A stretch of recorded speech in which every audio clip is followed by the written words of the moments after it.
boa noite, sejam bem-vindos a mais um Redação Colmeia, mais uma live aqui no canal Colmeia. Bom, hoje falaremos de The Flash.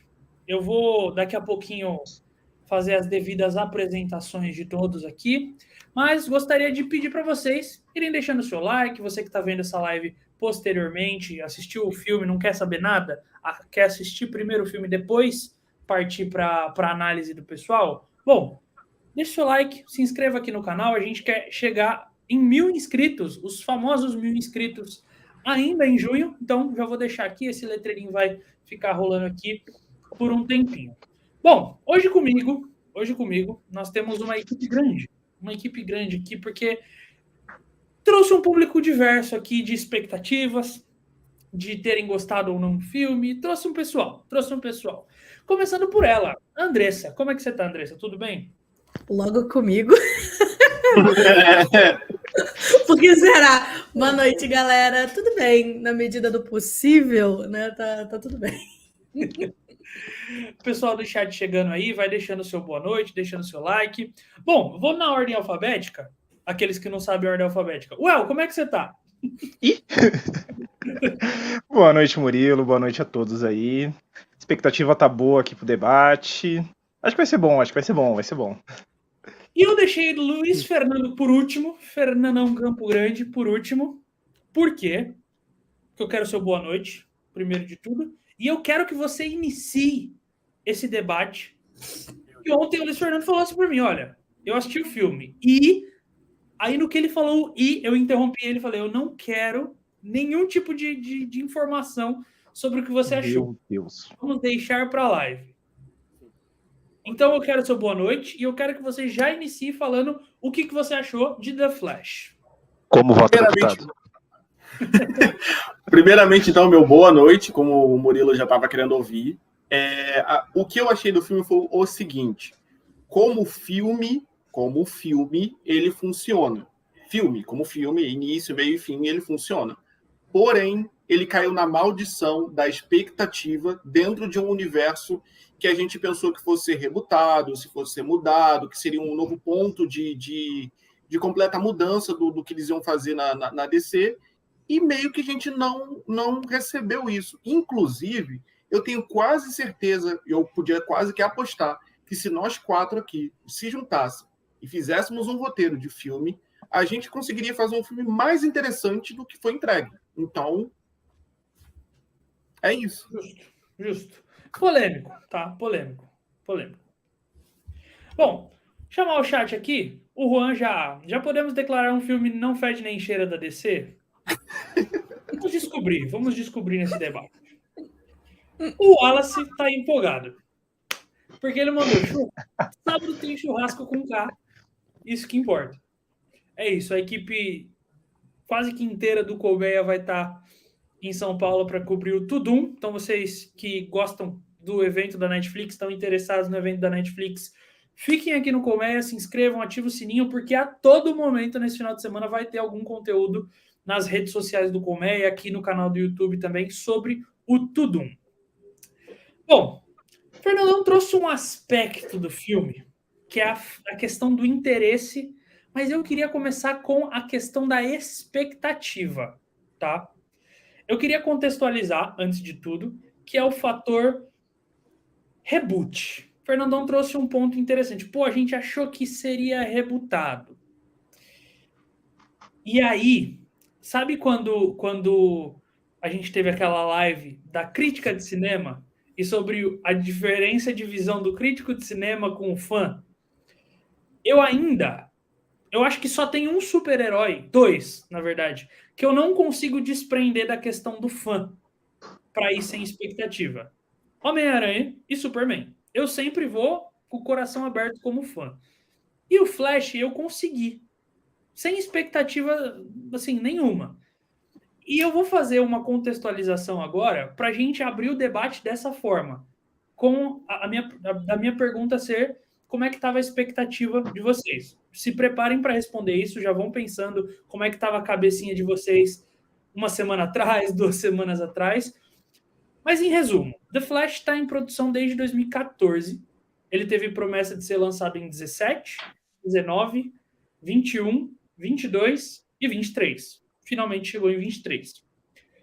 Cara, é complexo. Estou falando que é o Fernando que começou por causa da questão da expectativa.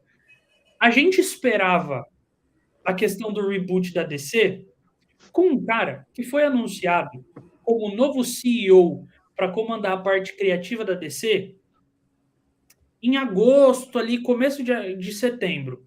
De agosto para setembro. E o filme já estava gravado fazia um tempo. Esse filme já está gravado faz um tempo. Tem uma questão de regravações, tem uma questão de gravação. E, inclusive, eu fui pesquisar para saber, será que eles pensaram em fazer? E a Warner estava no meio da fusão, ela rolou um corte para que o filme, cara, faz com o que tem. Esse filme já tem um orçamento de 260 milhões de dólares. É um orçamento que quase chega a Vingadores Ultimato e Guerra Infinita, que foram filmados juntos. Perceba que desviaram dinheiro, hein? Então, assim, existe... tá, pode ser. Mas, assim... Ele ficou sem graça. Mas, assim, Denúncia. em relação a essa questão eu não esperava o reboot, porque, de verdade mesmo, não tinha como pôr mão, por falta de grana mesmo, de adicionar novas cenas para fazer o reboot acontecer, não tinha como pôr isso em mão, e isso foi automaticamente uma questão, já dou a palavra para você já, mas isso automaticamente me fez entender que, eu, real assim, tipo, não tinha como ter feito o reboot, não tinha como. Do jeito que a gente espera, explicadinho, esse universo X, isso aqui, isso aqui ali, não tinha como. Na parte com spoilers, lembrando que essa live é sem spoilers, na parte com spoilers, eu vou falar o porquê eu acho que esse reboot já aconteceu. Eu vou falar porque eu acho que esse reboot já aconteceu e ele foi bem a fagulha que vai acender a chama ali da coisa. Mas a questão da expectativa do reboot tava realmente para todo mundo. Eu ia começar com outra pessoa, mas eu vou conversar com o Fernandão porque ele tá pedindo a palavra ali. Vamos lá. Porque logo em seguida eu vou passar para a Andressa e para o El, porque eu tenho certeza que a gente tem muito a acrescentar no que eu vou dizer agora. A minha questão do reboot não era nem a questão do atual momento que a Warner está passando, mais uma vez, uma tempestade. A minha questão do reboot era uma questão com a própria história que estava sendo contada. Porque eles tinham muitas possibilidades de mudar o que aconteceu no passado. Ó, que coisa irônica. Eles tinham muita possibilidade de mudar o que já tinha acontecido no passado, de apresentar um caminho totalmente novo, sabe? De interpretar exatamente como foi a HQ, que você fez um vídeo excelente recentemente. E o filme foi por um caminho muito... sei lá, cara. Tipo, você pode arriscar, você pode deixar o filme comum, sabe, como qualquer outro filme de super-herói, e eles foram no comum. Cara, um filme que tinha muitas possibilidades. E eu até estava conversando com a Andressa que, mano, foi um dos filmes que eu vi muitas teorias de fãs que elas deram um banho no que aconteceu no filme. Então, assim, é foda você ver um filme que ele já vem de um universo por conta disso. Às vezes os filmes saem prejudicados porque eles são filmes bons, que funcionam dentro da própria história, só que por conta da expectativa de um universo, histórias conectadas que a gente foi acostumado nos últimos 10 anos, isso não aconteceu. Falei bonito, Andressa? Não, total. Assina embaixo. Então, Andressa, a gente estava conversando hoje, rapidinho, né? Teaserzinhos sobre o que a gente achou do filme, tá? A gente estava combinando algumas coisas. E a Andressa me soltou uma frase que eu peguei ela no pulo. Você pode dizer, eu peguei ela muito no pulo. Eu, inclusive... Tava com expectativa zero. Mas, não teve não sei o quê, não teve não sei o que lá, esperava que entregasse isso, não foi aquilo. Então você tava com uma porrada de expectativa, elas só não foram preenchidas. Agora, desenvolva, disserte isso. Antes disso, eu só queria dizer que foi muito engraçado, porque você trouxe aqui que o Fernando ia falar o que achou do filme e você já falou, não, Fernando, guarda pra live. Eu usei o Murilo de psicólogo hoje mais cedo. Eu precisei botar pra fora, sabe? E assim, quando eu falo que eu não tinha expectativa, eu acho que aqui, em todas as nossas lives, tá todo mundo careca de saber que eu sou muito mais Marvete do que Decenalta, né? Eu gosto muito mais da Marvel no geral, como quadrinho, como filme. Eu dou muito mais atenção para a Marvel do que para a DC. Então, normalmente, e visto até o nosso último ranqueando, que foi sobre os filmes do DC, que a gente bateu muito, né, nos filmes, assim, na minha cabeça, eu não estava criando expectativa nesse sentido, porque eu não gosto muito do Flash do Ezra Miller, a única coisa ali que estava me empolgando era o Michael Keaton, que apareceu nos trailers, um pouco da Supergirl, como todo mundo tá careca de saber, eu sou muito fã de personagens femininas, então sempre que alguém tipo, vai aparecer na telona, eu fico muito empolgado, porque é legal a gente ver mais mulheres de uniforme no cinema, né? E aí eu acho que, sem querer, sem eu perceber, eu criei essa expectativa assim. E quem me deu esse tapa na cara hoje foi o Murilo, porque eu tava, não criei, eu fui de coração aberto para esse filme. E eu saí super frustrada. Gente, eu fui assistir esse filme no evento de lançamento da Warner junto com o El. Eu sentei do lado do El. E a gente ficou, tipo, eram umas cadeiras maiores, né? Então a gente ficou meio afastado. Quando o filme acabou, que acabou a cena pós-crédito, eu olhei pra cara do El e fiz assim... Os dois foi em uníssono, assim, um olhou pro outro. Foi muito genuína a reação, muito genuína. Dito isso, temos aqui o nosso querido Wallace dizendo: Andressa sempre cria expectativas. O mundo tá vendo o que eu sofro. Obrigado, Deus. Mas, gente, a real é que, assim, eu acho até interessante a gente trazer esse ponto, porque a Andressa é fã. Ah, mas eu sou mais Marvete e tal, mas a Andressa é fã. E é isso. Isso foi o que eu aprendi, que é separar a expectativa do fã. Eu faço isso há muito tempo. Há muitos anos já. Eu trabalho, eu estudo isso há tanto tempo que eu consigo. Então é normal, é super normal a gente ter. Eu acho que a única pessoa, por não ser tão fã, que eu vou dar até a palavra agora aqui, do debate, é o El, que eu acho que talvez não tivesse mesmo expectativas, né, El? Então, meu mano. Aí eu tava com expectativas. Porque, desculpa, eu queria ser essa pessoa. Eu queria ser essa pessoa de chegar aqui e falar: não, eu não tava com fã, não tava com muita expectativa, nem... Mas é que eu gosto do Flash, cara. Eu acompanhei o Liga da Justiça Sem Limite. Eu não acompanhei ele nos quadrinhos tanto. Porém, eu sempre achei ele um personagem muito carismático. E eu esperava que isso fosse explorado no filme. Acho que é um filme bastante divertido nesse sentido. Tanto que na análise que eu e a Andressa fazemos, né, tipo, a palavra que definiu a gente, um olhou pro outro e falou: divertido. Divertido. A gente vai aprofundar os problemas agora aqui na live e tudo mais. Mas uma coisa que, de fato, não dá pra negar, assim, que o filme acerta é nessa parte do divertimento. Mas eu acabei criando expectativa por gostar do personagem, Murilo. Então eu já cheguei com um grauzinho ali. Aí conversei com as pessoas já falaram pra mim, ó, baixa um pouco a expectativa, que acho que vai melhorar a sua experiência. Aí eu tentei segurar, mas eu já tava na porta, tava pra entrar no cinema, mano. Tive que ir trabalhando isso ali aos poucos. Entendi. E eu até tinha comentado, falei, pô, eu acho que o filme vai ser muito bom. E esse foi o meu erro. Esse foi o meu erro. Eu só queria até comentar um pouco mais do seguinte, olhando as partes positivas desse filme, eu acho que foi a primeira vez que há uma explicação de multiverso muito mais simplificada e de rápida absorção. E mostrou um conceito completamente novo que acho que nenhum filme de viagem no tempo ainda tinha abordado. Aí eu não sei se isso se classifica como spoiler ou não. Eu falo classifica, beleza. Então eu falo da parte de spoiler. Mas foi uma primeira vez que um filme teve a coragem de trazer um elemento novo para a viagem no tempo. Então, assim, foi uma explicação simples, original, e eu gostei bastante, porque, cara, eu nunca tinha pensado por esse lado, e no filme fez total sentido. Então, assim, e as cenas divertidas, elas realmente me preencheram. Então, eu fiquei com aquele sentimento, sabe, ambíguo.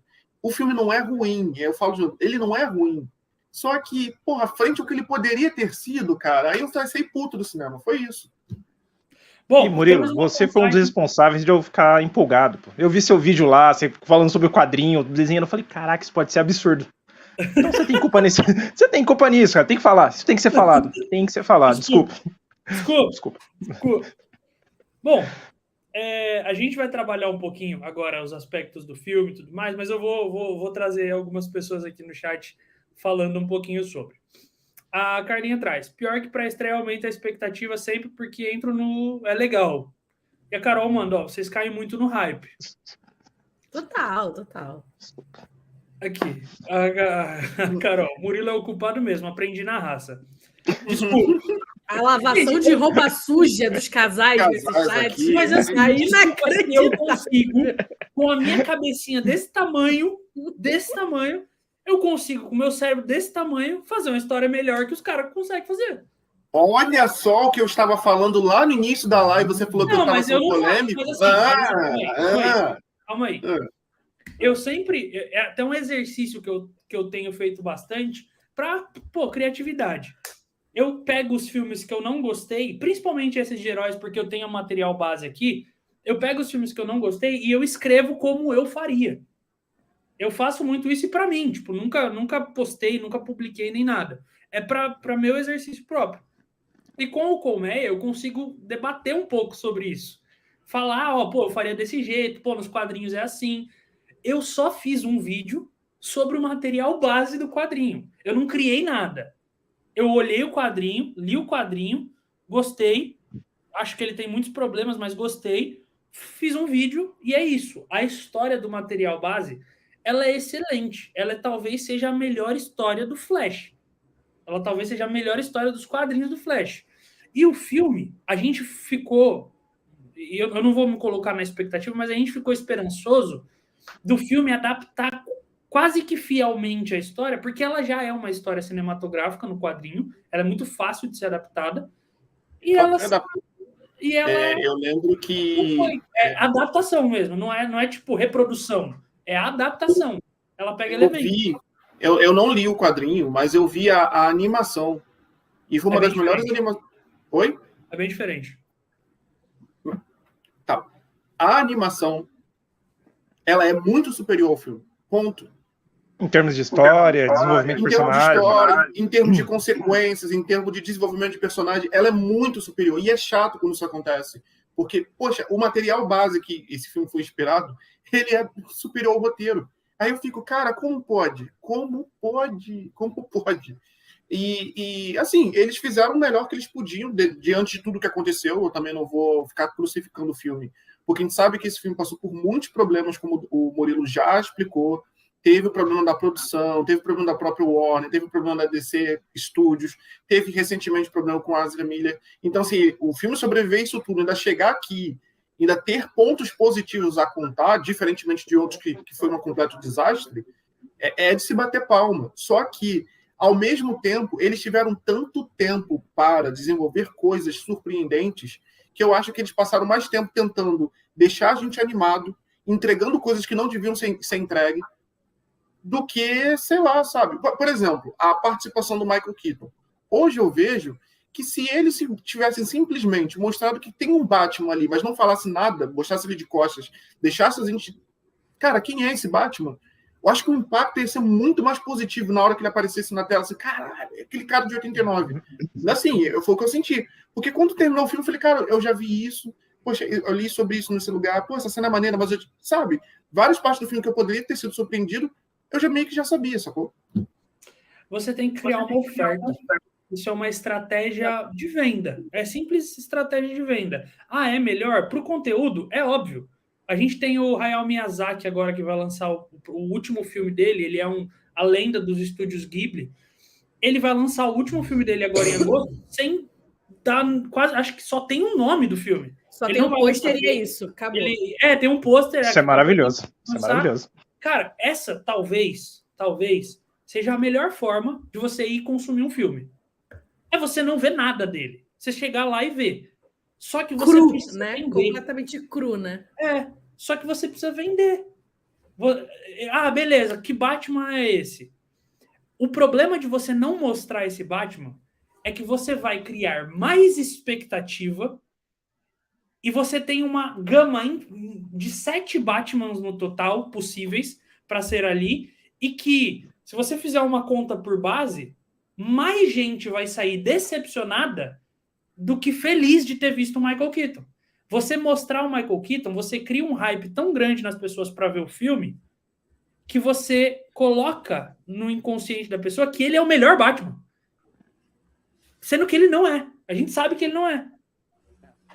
Então, você cria discussão, você cria a oferta. É isso. É estratégia.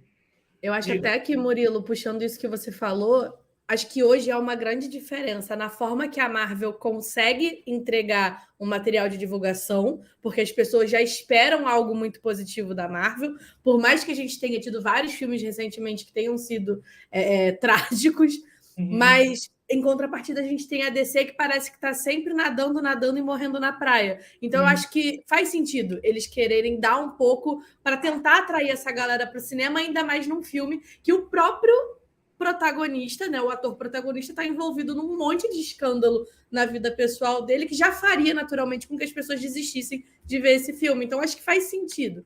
Acho que o problema, para mim, é que é aquela coisa do talvez entregaram demais. Né? E aí eu digo, por exemplo, sem entrar em spoilers, a própria participação da Supergirl. Eu acho que o que a gente tem no material de divulgação meio que entrega praticamente tudo do que ela tá no filme, sabe? E isso me deixou muito decepcionada, porque é isso, aquela coisa que a gente até fala, né? Até que ponto o material de divulgação entregou demais. A gente já falou sobre isso aqui no próprio Redação algumas semanas atrás, inclusive usando o próprio Flash de exemplo, né? Quando saiu a notícia, sei lá, do Flash.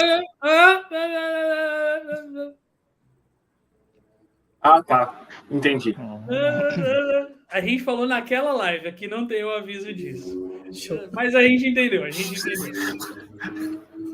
Bom, Ai, meu Deus, o foi o melhor. Foi mal. Desculpa, eu te interrompi, mas é porque eu tive que interromper. Não, justo. Bom, porque na minha cabeça isso já estava tão difundido que eu... Não é, mas é que eu acho que está difundido para gente que viu, para gente que meio que não liga, Sim. Sabe? É isso. Mas vamos lá. Andy Muschietti. Eu acho que é inegável que ele pega tudo que tinha de bom do universo Snyder e ele melhora os conceitos visuais que às vezes a gente critica muito, câmera lenta, enquadramentos diferentes e tal, e dá para ver que é um filme do diretor. Você não vê que o filme em si não é genérico. Eu, pelo menos, não vi dessa forma. Eu não vi um enlatado Marvel. O Luiz Fernando simplesmente saiu da tela. Ele simplesmente... Não, ele abandonou isso aí. Ele abandonou. Ele ficou indignado com essa sua fala e abandonou. Só voltei, tá? Pronto. Então, o Andy, para mim, ele não faz algo genérico. Para mim, ele... Beleza, é porque a gente ficou tão acostumado em ver pequenos detalhes de filmes de super-heróis que são muito bons, que quando a gente vê muita coisa legal num filme que não empolgou tanto, a gente passa um pouco despercebido. A gente tem uns takes, muito lindos nesse filme, do tipo, o Flash, os dois Flash chegando, vem a Supergirl, eles param de frente, a câmera vira, fica quase uma câmera The Last of Us, assim, em terceira pessoa, um pouco de cima, e toda uma guerra acontecendo lá atrás, assim. Pô, eu achei, eu chamei a atenção para essa cena, mas, a direção dele eu achei muito bacana. Well, o que você achou, cara? Você concordou conforme eu tava falando aqui? O que você achou? Cara, eu acho que isso vai muito quando a gente fala que o filme foi divertido. Acho que essa parte visual foi muito empolgante, assim. Acho que o lance quando ele vai correr no início, que a gente vê no traje dele, sabe, os raios indo. Eu concordei muito com a parte visual. Essa parte de guerra também eu concordo com você. Eu acho que também tem muito dessa questão do diretor, da visão dele, de como ele conta essa história, né? Como ele coloca a gente nesse universo. E acho que isso é maneiro. A gente como a Andressa falou, a gente viu uma pré-estreia, né? Então a sala boa, então a questão do som tava tudo muito bem alinhado ali. Então essa imersão no filme foi excelente. Porém, não entrando em spoilers, mas tem alguns elementos ali de renderização, agora usando um termo um pouco mais técnico, assim, de renderização, algumas escolhas. Quando eu assisti o filme, eu quis comprar como linguagem. Falar, ali acho que tá um pouco diferente nessa situação por conta, desse espaço. Vou tentar assumir que nesse espaço, de fato, as coisas tendem a surgir dessa forma. Mas depois, conversando com o pessoal, falei, eu acho que não foi uma opção de linguagem, não. Acho que foi alguma limitação técnica, algo do tipo. A Andressa já tá sabendo as cenas que eu tô falando e o que a gente comentou. Eu acho que dá pra gente comentar, para contextualizar até pro público no geral, que é a cena dos bebês. Sim, quando o público for assistir, que é logo no comecinho, o pessoal vai saber que é a cena dos bebês. É disso que a gente tá falando aqui. Mas continua, Well, desculpa. eu acho que tem a cena dos bebês e tem... Só contextualizando, isso não vai ser um spoiler, mas as cenas de quando eles estão correndo. Quando tá os dois ali na parte de viagem no tempo, que tem o entorno e tudo mais, que eles também optaram por usar um render um pouco mais abaixo. E quando a pessoa usa isso, né, tecnicamente, acaba dando um gráfico um pouco mais lembrando do videogame, sabe? Porque às vezes a gente tem a imersão, né? Tipo, a gente sabe que tudo isso é CGI, tudo isso é tecnologia, só que quando a gente tá assistindo o filme, a gente não quer saber disso. A gente quer comprar como realidade, a gente quer ter uma imersão. E eu senti que nesses momentos me tirava um pouco do filme. Em outros momentos, acho que super funcionou, tipo, quando ele corre, essa parte do uniforme, pra mim, tudo foram elementos que acrescentaram, de falar, caraca, eu tô vendo um filme de herói, tipo, muito, tipo, tô dentro desse universo, comprei muito essa ideia do diretor. Mas essa dos bebês e essa quando eles estão correndo, assim, no entorno, assim, olhando em volta um pouco, eu fiquei, caraca, será que deu problema? Será que foi falta de recurso? O que rolou ali? Porque, de fato, não tô comprando isso, não tô comprando isso. Eles deram um azar muito grande que a nossa geração é muito acostumada a ver essas imagens nos videogames. Esse foi o problema, sabe por quê? Quando a gente olha O Retorno da Múmia, que tem aquela caracterização do The Rock horrorosa hoje em dia, na época, por mais que tivesse sido horrível também, a gente meio que aceitou porque a gente não tinha muito parâmetro de comparação. Como é que vai transformar o The Rock num escorpião gigante? Hoje a gente consegue diferenciar porque a gente joga bastante videogame, ou quem não joga videogame está acostumado a ver uma animação em 3D, ou já viu, já tem alguma referência em mente. Então, assim, ele deu um azar muito grande disso, entendeu? Então, aquela cena dos bebês, eu olhei assim, cara, por quê? E foi na cena dos bebês que eu pensei assim, não dá para não criticar esse filme, porque ele passou muito tempo parado. As pessoas viram essa cena nesses últimos 9 anos. Será que ninguém parou para pensar, cara, vou trabalhar um pouquinho melhor nessa cena aqui? Que não tem explicação, sabe? Isso. Bom, vou dar a explicação, tá? Não são palavras minhas, são palavras do nosso querido Andy Muschietti, diretor do filme.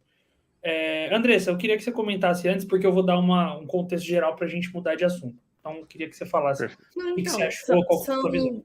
Duas coisas que eu queria trazer. Uma, para mim, é que eu acho que não tem problema aparecer videogame. O que não dá é, em 2023, isso parecer um videogame de PlayStation 2, sabe? Porque a sensação que eu tive era a cena de quadribol do primeiro Harry Potter, a gente assistindo agora, sabe? É um bonecão muito mal renderizado. Tipo, não tem textura nas coisas. Isso me incomodou muito. E acho que o que tira a gente um pouco do filme é que essa meio que é a cena inicial dele, né? Então eu acho que já causa um caramba. E o segundo ponto para mim, que me deixou ainda mais preocupada, é que a gente estava até umas 2 semanas atrás ouvindo vários influencers falando que foram convidados a assistir o filme ainda não finalizado.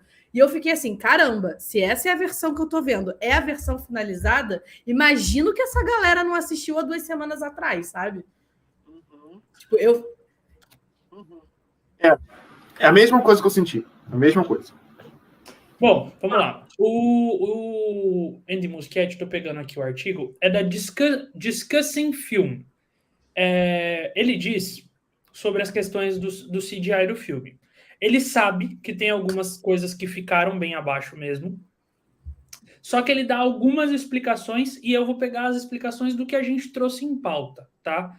A cena que o El fala do final, da correria toda, que eu acho que a explicação eu vou dar mais lá, até anotei aqui, eu vou dar mais na parte com spoilers, que eu acho que fica melhor, porque ele utiliza uma coisa que aparece ali que eu acho que explica legal, e essa questão da cena dos bebês.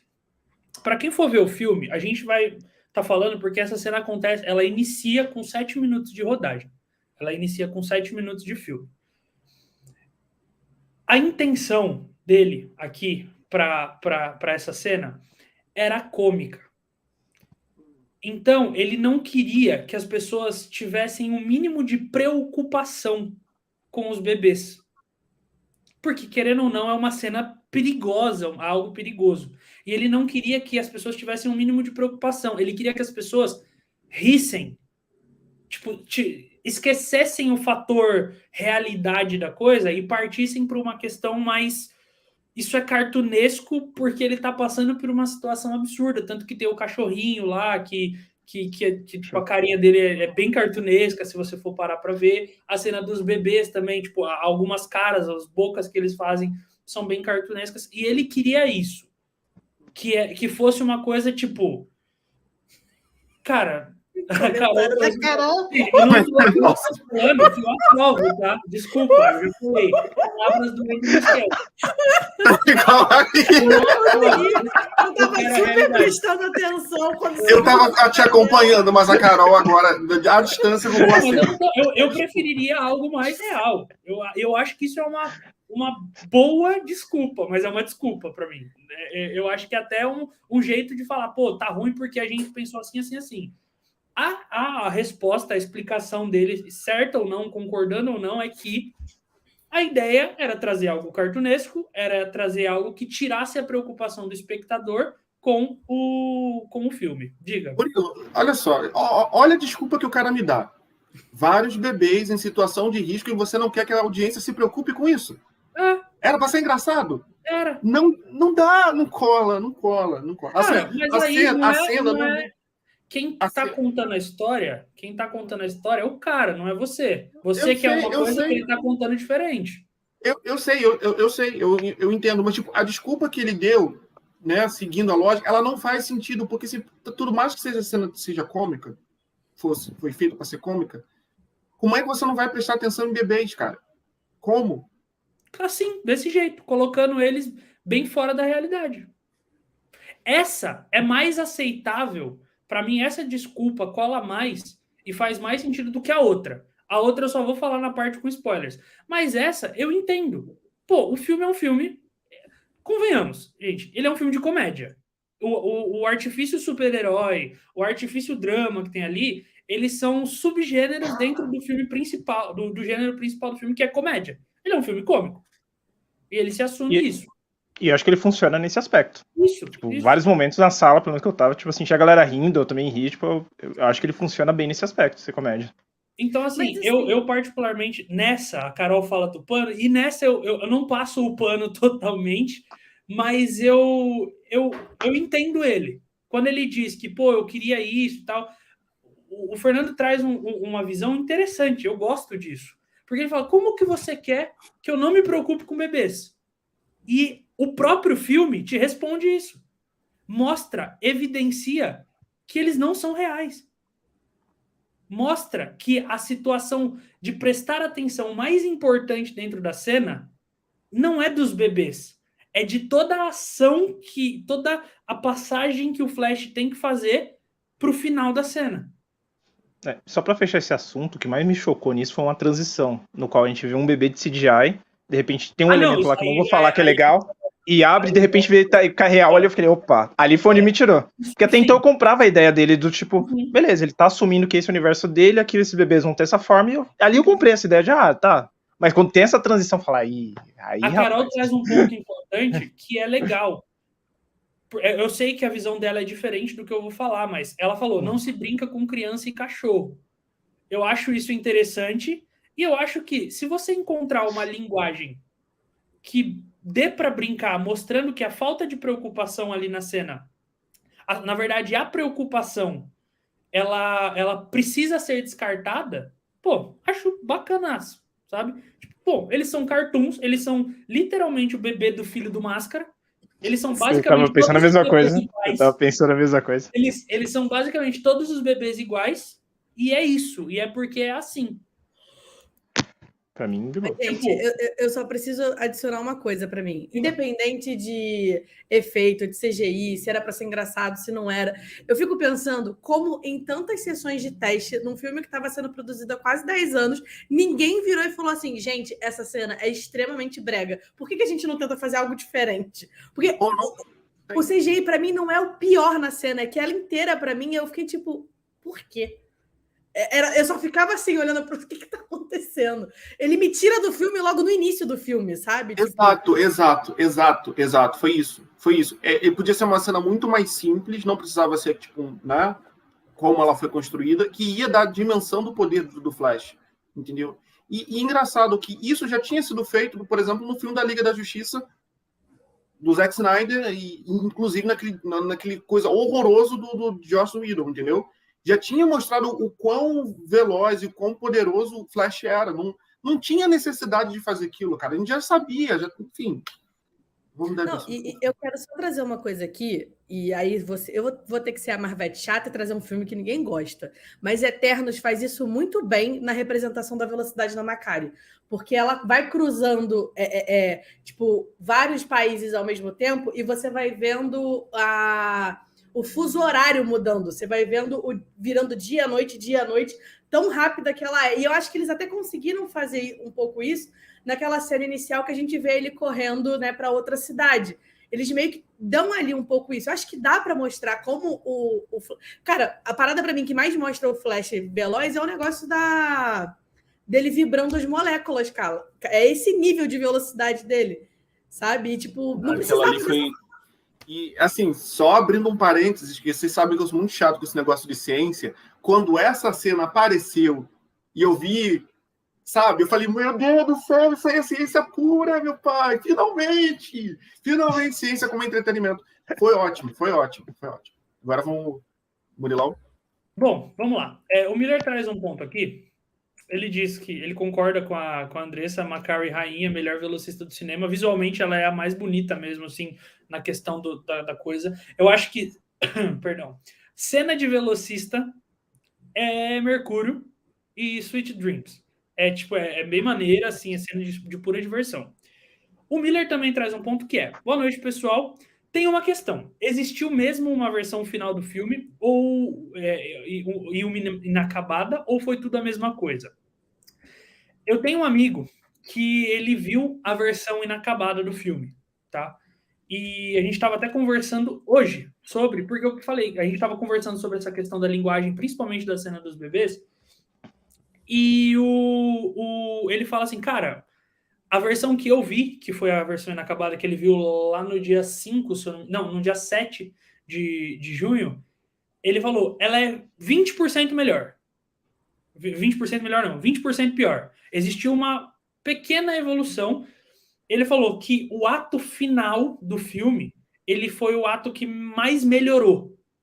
E a gente sabe daquela catarse no final lá que tem, ele falou, foi o ato que mais melhorou, porque antes era uns negócios meio Play 1, assim, ele até deu o exemplo do Play 1, assim, um negócio bem, bem fraco, porque era só para tipo, você entender visualmente o que estava acontecendo, mas não era detalhado. Ele falou que dá uma melhorada, mas convenhamos, e eu acho que até para a gente mudar de assunto, é que talvez o maior problema desse filme, o maior, tem vários, mas o maior problema seja o CGI.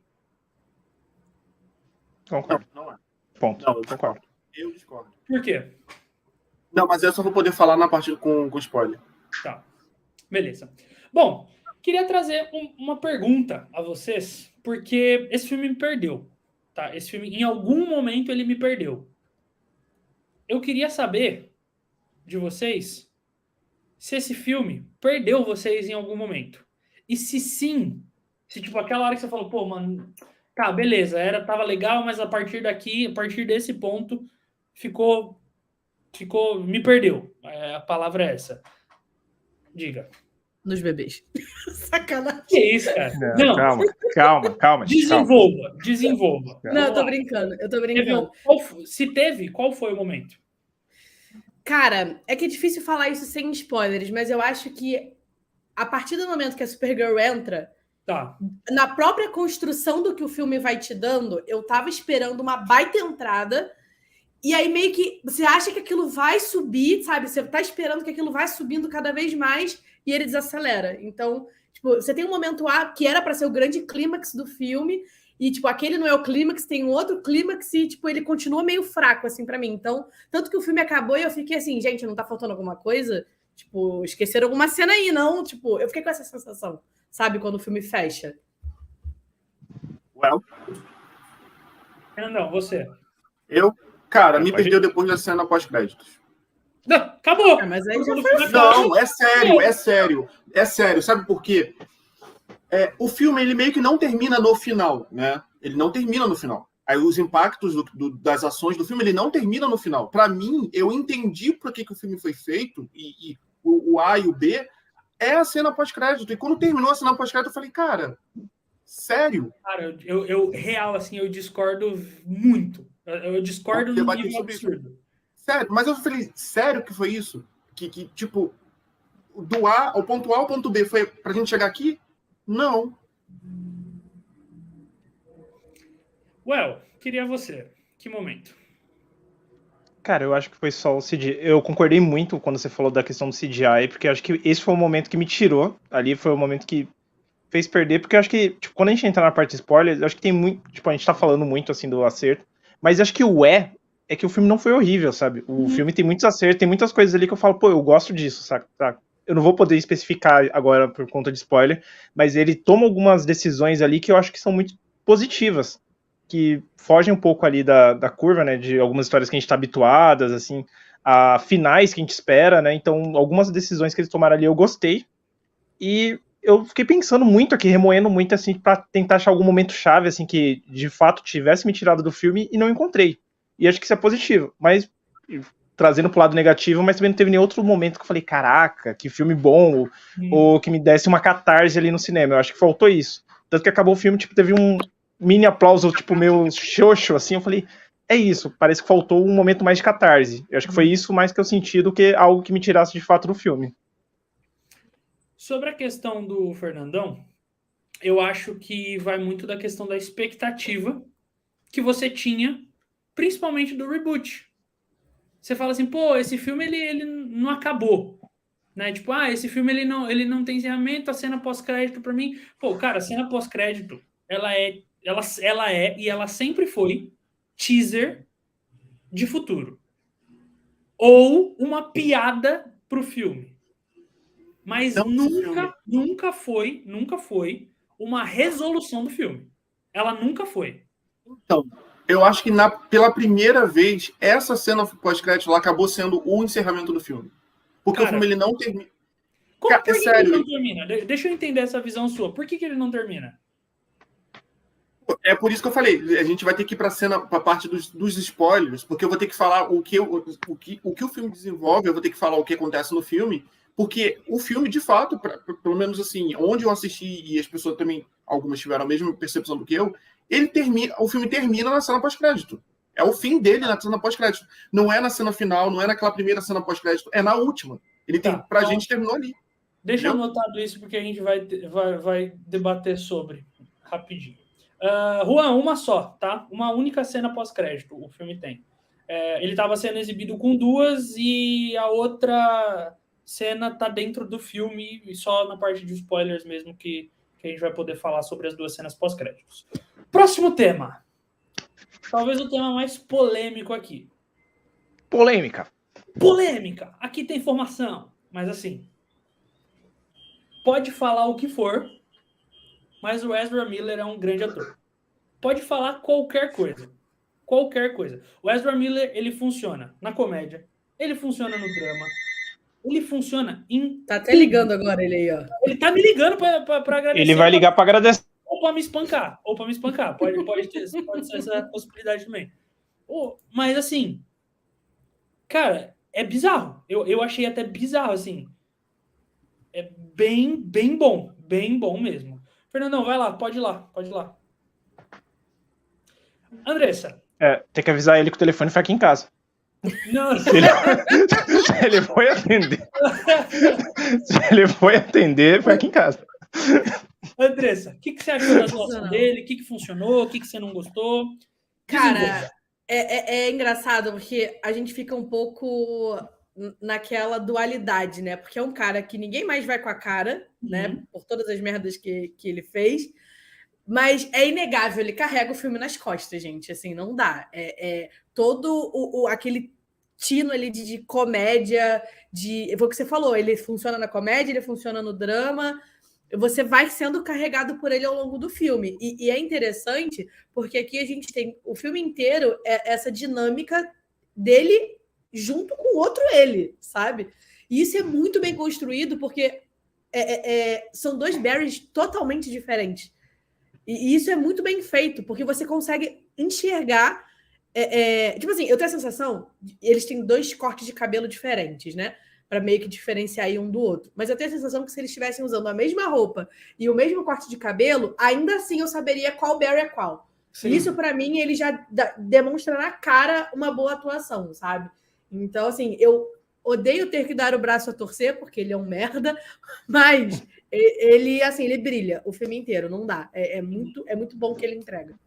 Total. O Miller traz aqui um interessante. Como deve estar o pessoal da Bahia agora vendo o cartaz do Flash por lá? Com medo. Com medo. Até os tubarões têm medo do Ezra Miller. Joãozinho, o que você achou, cara? Atuação de Ezra Miller. Cara, antes só deixar aqui um convite pro Miller, que o Miller tá sempre comentando lá nos vídeos da Noite do Terror. Bora fazer um collab aí, mano. Deixa o contato aí. Que depois. Pô. Já aproveitar que ele tá assistindo aqui. Já fica o convite. E, cara, eu concordo muito com o Andrés. Eu acho que os trejeitos, a risada, muita coisa que ele traz ali, tipo, você diferencia. Pra mim, eu tava vendo duas pessoas diferentes ali. Tem a questão da idade, né, que o filme deixa muito claro ali, pra diferenciar um do outro, mas na atuação ele brilha muito. Os momentos também que carrega mais a questão do drama, ali tudo mais, pra mim funcionou muito bem. Eu acho que ele consegue passar muito sem falar nada, ali só tipo nos trejeitos, ali nos momentos de silêncio dele. Eu acho que a carga dramática é bom e é ruim, né? Ele como pessoa, tipo, a gente tem que tentar separar ali, e infelizmente como ator ele é um excelente ator. Desculpa, vai. Fernandão, tu, Ezra Miller. Cara, eu gostei muito da evolução dele dentro do personagem, acompanhando ele desde o Liga da Justiça até agora. Porque o que eu mais sentia no filme era o seguinte, cara, como ele evoluiu. Que no primeiro filme da Liga da Justiça ele era o bobão, assim, até mesmo como personagem, sabe? Ele era bobão, fazia piada o tempo inteiro, não media muitas consequências. E nesse filme, como a Andressa já falou muito bem, o El também, você consegue ver uma clara diferença de um personagem bem evoluído, bem maduro em relação a consequências, poderes e tudo mais, e um que é um ponto completamente fora da curva. E ele é um bobão que não é tipo bobão igual da Liga da Justiça, tipo, ele é uma outra pessoa boba, sabe? E eu achei isso fantástico. Essas três camadas quase, né? Justo. Bom, o Juan traz um ponto aqui, vou até colocar aqui na tela pra gente, que ele fala, eu tenho uma opinião polêmica. Acho que a DC errou em manter o Ezra Miller. Atores que fazem merda que nem ele têm, de certa forma, a serem reprimidos assim como Kevin Spacey. Ele contextualiza não que os crimes se equiparem. Mas eu acho que, assim, o Robinho traz aqui, um dos melhores atores da DC, tirando os principais. Justo. Tipo, o Joaquin Phoenix é DC, né? Então, tipo... se a gente for falar da Liga, né? Porque a Liga... Ele é o melhor ator. Ele é o melhor ator. Assim, não querendo panfletar o Ezra Miller, mas quem ainda não viu, assistam. Precisamos falar sobre Kevin. Esse filme é inacreditável. Misericórdia. É absurdo o que esse garoto entrega nesse filme, mas enfim. Trazendo um pouco do que o Juan trouxe sobre errou em manter o Ezra, eu acabei de entrar no Box Office, que é um site que tem orçamentos, bilheterias e tal, e com o valor de marketing, esse filme atingiu 330 milhões de orçamento. Com o valor de marketing. É um filme muito caro. Quando o Ezra finaliza todo o seu ato contra a humanidade, o último dos atos que ele cometeu contra a humanidade, o filme já estava pronto. Ele já estava pronto. Ou seja, você ia ter que pagar para um ator regravar as cenas, ou você teria que pagar muito dinheiro, mas um absurdo, um caminhão de dinheiro, para fazer outro ator em CGI ficar minimamente aceitável para parecer que ele estava realmente lá. Ah, mas é só regravar as cenas do Flash. Irmão, tem 2 no filme. Tem 2 no filme. Para dificultar, né? Eu acho que eles não erraram. Eu acho que era a única opção. Era manter. O capitalismo, gente. Acabou. Depois desse filme não tem mais Ezra Miller, né? Eu acho que eu separo bem e eu acho que eu também tento passar essa visão de que eu amo, eu acho que seria isso, eu acho que poderia ser aquilo e tudo mais, mas no fim, o que faz sentido é o dinheiro. Simples assim. Eu sempre tento trazer esse aspecto. O Juan traz aqui, o filme deixou brecha pro Ezra voltar? Cara, eu acho que não precisa... Aí é spoiler. Eu não preciso falar nada dentro do filme. James Gunn e Andy Muschietti já falaram. Se for ter algum outro filme do Flash, será com Ezra Miller. Eles não pensam em trocar o ator. Então, o Miller faz aqui, ó. Imagina a grana para melhorar todo o CGI. Eles já tinham gasto 200 milhões. Então, absurdo. Para ficar aceitável, teria que no fim das contas, a gente roda e acaba no mesmo problema. O capitalismo sempre vai falar mais alto, gente. É isso. E eu tenho uma coisa que eu sempre falo que é meio complicado quando a gente consome cultura pop no geral.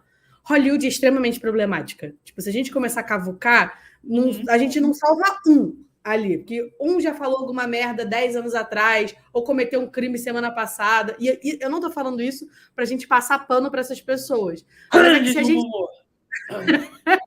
Mas se a gente começa a vou boicotar tudo porque tem uma pessoa problemática no elenco, a gente não assiste mais nada. Sim, vamos pegando um pouco o que a Andressa falou, vamos lembrar do Champagne, né? Que ele literalmente teve um relacionamento muito tóxico com a própria Madonna, que era uma estrela gigantesca lá na década de 90 e hoje ela continua sendo, e ele continuou fazendo filme, entendeu? É isso. E se a gente for olhar ator por ator, atriz por atriz, acabou Hollywood. Então, assim, foi o que o Murilão falou. Eu acho que tinha poucas opções para fazer. No máximo, seria cancelar o filme, que seria um prejuízo para todo mundo. Né? Enfim. E já tinha um gasto de 200 milhões. Né? Pois é. Mas cancelaram o Batgirl. Gente, o Batgirl ele foi cancelado justamente porque ele não era um filme bom e caro o suficiente para ser lançado no cinema, e ele era não muito bom e barato o suficiente para ser lançado no HBO, e caro o suficiente para ser lançado no HBO Max. Então ele era muito caro para lançar só na HBO Max e muito barato para ser lançado no cinema. X da questão, bom, a gente não paga direito de imagem, a gente só paga o que já foi feito, beleza, já tá pago, cancelado, não vai ter filme. Cara, eu te falar que eu tenho uma curiosidade com esse filme. Que às vezes eles lançam cada filme achando que é bom, numa dessas esse filme é bom mesmo. Não tenho não. Eu não tenho não, sabe por quê? Depois desse filme do Flash, me veio coisas assim, falando assim, cara, melhor não. Batgirl só tinha um pastel, um caldo de cana e um sonho. É isso. Porra, eu acho que poderia ser mais uma situação em que Hollywood não consegue fazer um filme decente sobre uma protagonista feminina.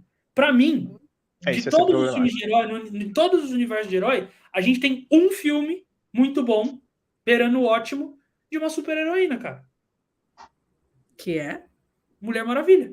Só pra ver se a gente tá na mesma linha na Pois é, a gente tá no mesmo universo, né? Por favor. Independente da bilheteria, independente de qualquer coisa, Capitã Marvel não é a obra-prima que todo mundo achou que seria. Mulher Maravilha 2 existe. Sem comentários. Sem comentários, por favor. Mas assim, aí erraria de novo, sabe? Porque, nossa, olha, gastaram só isso para fazer um filme só porque ela é uma protagonista feminina. E a gente ia entrar em várias discussões que às vezes nem era, sabe? Tipo, às vezes eles só não tiveram o capricho mesmo porque era outra vibe. Era real outra coisa que a DC ia fazer. Agora a gente tem, minimamente, a gente tem alguém que está sentado, olhando e falando, isso vai, isso não vai.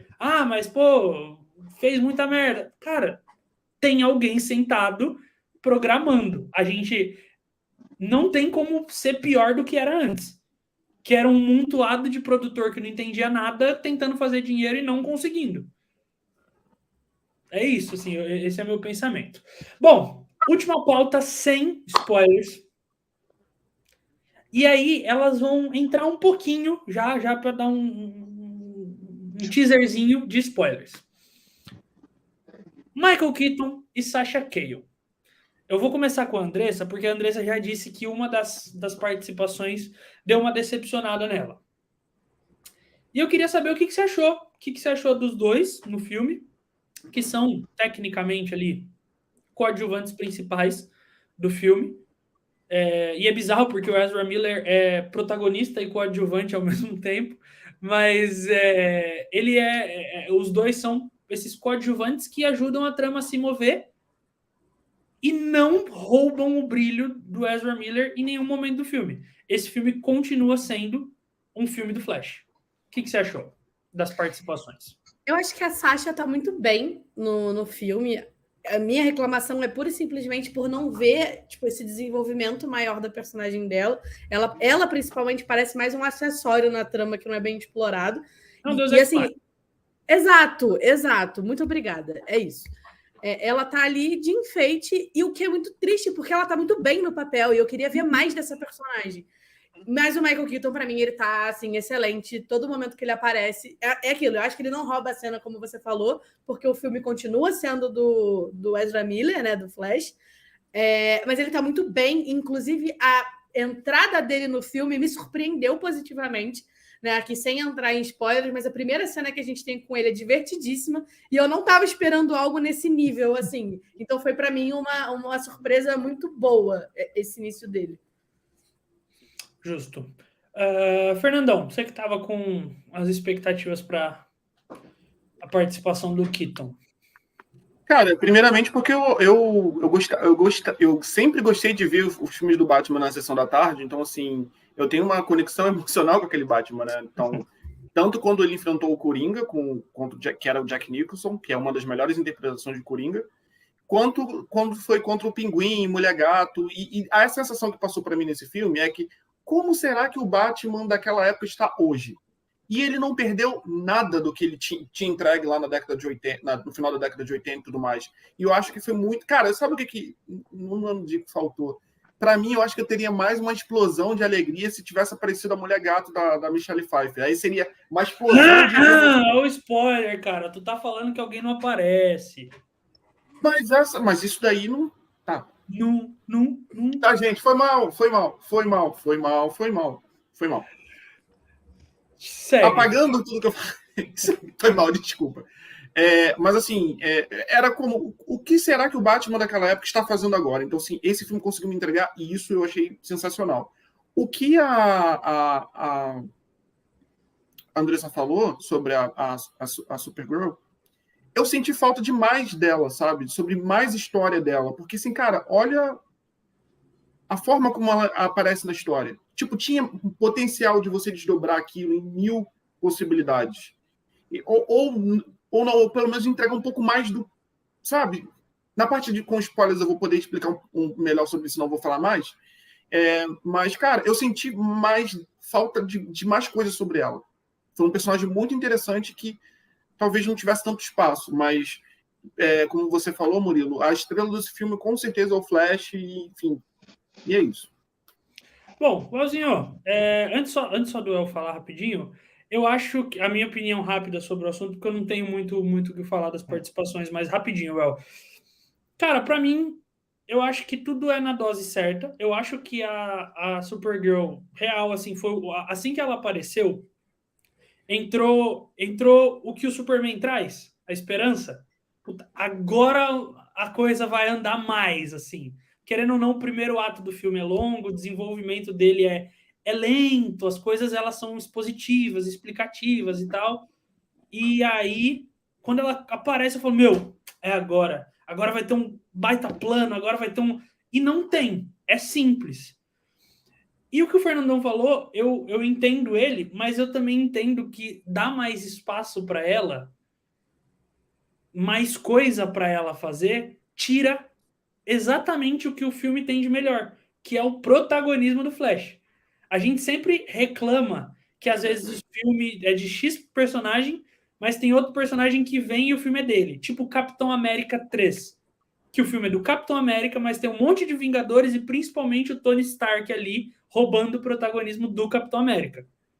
A gente sempre fala dessa questão, mas a parte de desenvolvimento dela, eu acho que, gente, se a gente quiser fazer mais, eu acho que os roteiristas sentaram e falaram, cara, se a gente quiser fazer mais que isso, a gente vai ter que entrar num ambiente do filme que a gente vai ter que tirar espaço. Já é um filme grande de 2h30. A gente vai ter que tirar espaço de alguém.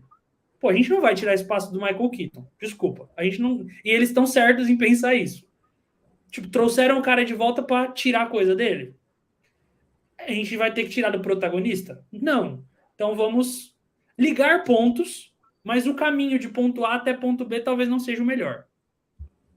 É isso, assim. Eu acho que essa é a questão. Valzinho, é contigo.